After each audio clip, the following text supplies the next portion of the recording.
Belakangan ini, semakin banyak organisasi, baik di sektor publik maupun swasta, yang menghadapi kegagalan dalam mengelola pengetahuan. Misalnya aja nih, kalian pernah dengar nggak sih kasus kebocoran data BPJS yang sempat menggemparkan Indonesia? Atau kasus Horizon di Inggris yang menjadi bukti nyata bahwa salah kelola informasi dapat menimbulkan kerugian besar. Tragedi Boeing 737 MAX pun memperlihatkan hal serupa, di mana kegagalan dalam memanajemen pengetahuan berujung pada konsekuensi yang fatal. Kasus-kasus ini menunjukkan bahwa kegagalan dalam mengelola pengetahuan bukanlah hal yang sepele. Dampaknya bisa luas nih, mulai dari runtuhnya reputasi, kerugian finansial, hingga hilangnya nyawa. Nah, inilah pentingnya knowledge management, bagaimana perusahaan mampu menyimpan, mengelola, dan menggunakan pengetahuan yang nantinya akan menentukan keberhasilan dari organisasi mereka.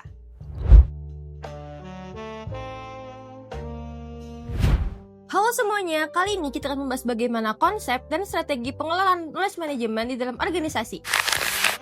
Kita mulai dari analogi sederhana. Misalnya, aku ingin lulus tepat waktu dengan gelar cum laude. Hal yang pertama kita butuhkan tentunya rencana belajar yang jelas agar tahu mata kuliah mana yang harus diprioritaskan. Hal ini yang kita sebut sebagai strategi. Kedua, kita perlu alat bantu belajar seperti laptop, buku, atau aplikasi yang membuat belajar lebih efektif. Dan ini yang kita sebut sebagai teknologi. Ketiga, kita juga harus punya lingkungan yang mendukung, misalnya teman yang mau berbagi catatan atau kebiasaan diskusi kelompok.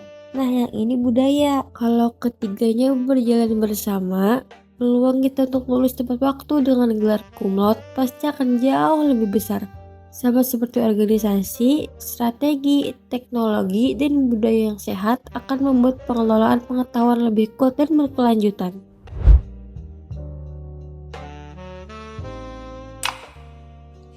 Maimunah dan timnya pada tahun 2008 menegaskan bahwa knowledge management dapat didefinisikan sebagai sebuah aktivitas merencanakan, mengumpulkan, dan mengorganisir, memimpin, serta mengendalikan data dan informasi yang telah dimiliki oleh sebuah perusahaan yang kemudian digabungkan dengan berbagai pemikiran dan analisis dari berbagai macam sumber yang kompeten. Budaya yang mendukung knowledge management harus menumbuhkan kepercayaan, keterbukaan, kolaborasi, dan penghargaan. Budaya yang telah lama tertanam dalam organisasi bisa bersifat mendukung, namun juga bisa menjadi hambatan bagi pembelajaran. Karena itu, perusahaan perlu menciptakan budaya yang benar-benar mendorong proses pembelajaran dan berbagi pengetahuan. Kalau kita ngomongin knowledge management, bayangannya mungkin kayak sistem canggih penuh data yang esensinya bukan cuma soal teknologinya, tapi juga soal bagaimana organisasi mengelola teknologi tersebut. Nah, ada 3 pilar utama yang membuat ini berhasil. Yang pertama strategi, yang kedua teknologi, dan yang ketiga budaya membentuknya. Dengan sinergi ketiga pilar ini, maka knowledge management akan berjalan efektif dan memberikan dampak yang signifikan terhadap perkembangan organisasi. Strategi itu kayak peta sebagai petunjuk arah. Tanpa peta, kita bisa tersesat. Kita perlu tahu pengetahuan apa aja yang penting, di mana ada celah, gimana cara nutupinnya. Tanpa strategi, teknologi, dan alat-alat yang keren bakal percuma.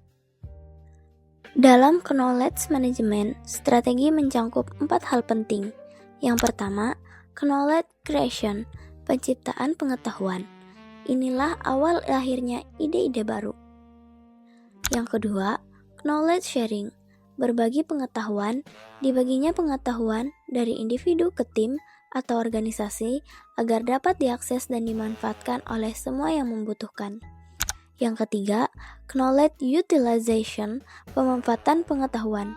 Kita gunakan pengetahuan tersebut untuk menyelesaikan suatu masalah. Yang keempat, knowledge retention, penyimpanan dan pelestarian pengetahuan. Menjaga pengetahuan tetap ada dalam organisasi agar tidak hilang ketika orangnya keluar. Kalau strategi peta, teknologi adalah kendaraannya. Dengan teknologi, pengetahuan bisa disimpan, diakses, dan dibagikan lebih mudah. Tapi, teknologi itu hanyalah alat. Tanpa ada orang yang memakai dan berbagi, maka teknologi itu jadi sistem kosong yang tidak akan bisa berjalan efektif.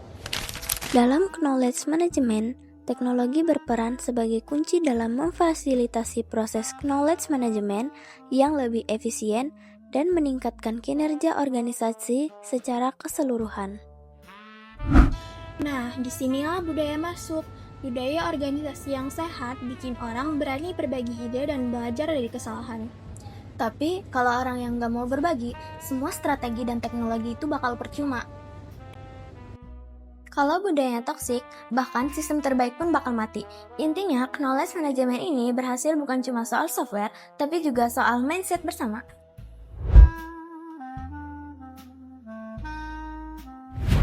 Sebagai contoh nyata, kita melihat pengalaman dari PT Telkom Development 4 yang sudah mulai mengimplementasikan knowledge management dalam praktik sehari-hari. PT Telkom Development 4 ini sempat menghadapi penurunan kinerja karyawan. Data pada tahun 2014 sampai 2016 menunjukkan jumlah karyawan dengan nilai K1 dan K2 turun signifikan. Padahal, kompetisi karyawan itu sangat penting untuk kompetitif. Pada akhirnya, peneliti menemukan dua masalah. Yang pertama, pengetahuan tidak relevan dan motivasi belajar rendah. Strategi yang mereka ambil adalah membangun knowledge management dengan 3 langkah utama, yakni knowledge creation, knowledge sharing, dan knowledge implementation. Mereka membuat forum mingguan, internet kampiun, dan sistem e-learning untuk mendukung berbagi pengetahuan. PT Telkom Indonesia didukung oleh sarana dan prasarana teknologi yang memadai. Portal seperti Kampiun dan e-learning memudahkan karyawan mencari informasi dan pengetahuan terkait pekerjaan. Dan hasilnya meskipun ada hambatan dari budaya terdahulu, tetapi perlahan budaya berbagi tumbuh, serta kinerja karyawan pun meningkat dan kolaborasi menjadi lebih baik.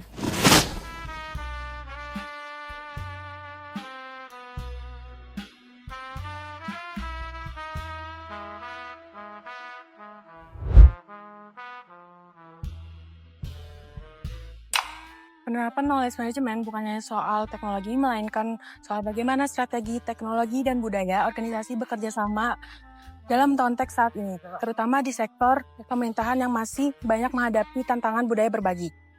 Pendahuluan ini menjadi sangat relevan dan mendesak. Sekarang kita bertanya, di organisasi atau instansi Anda, tantangan apa yang paling menonjol? Dan langkah apa yang dapat Anda ambil untuk segera memperkuat knowledge management?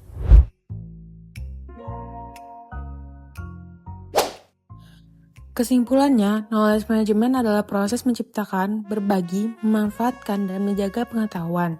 Dalam knowledge management, strategi, teknologi, dan budaya harus berjalan bersama sebagai satu kesatuan, yang dimana strategi memberi arah, teknologi menyediakan alat, dan budaya menumbuhkan semangat berbagi. Jika salah satunya berdiri sendiri, hasilnya tidak akan maksimal. Strategi hanya akan jadi wacana, teknologi menjadi alat yang kosong, dan budaya kehilangan arah.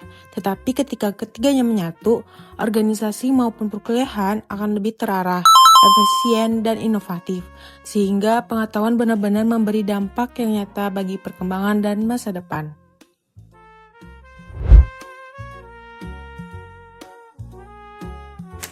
Mari kita terapkan strategi yang jelas, teknologi yang tepat, dan bangun budaya berbagi. Jika ketiganya berjalan bersama, maka organisasi dan perkuliahan maju dan siap menghadapi masa depan.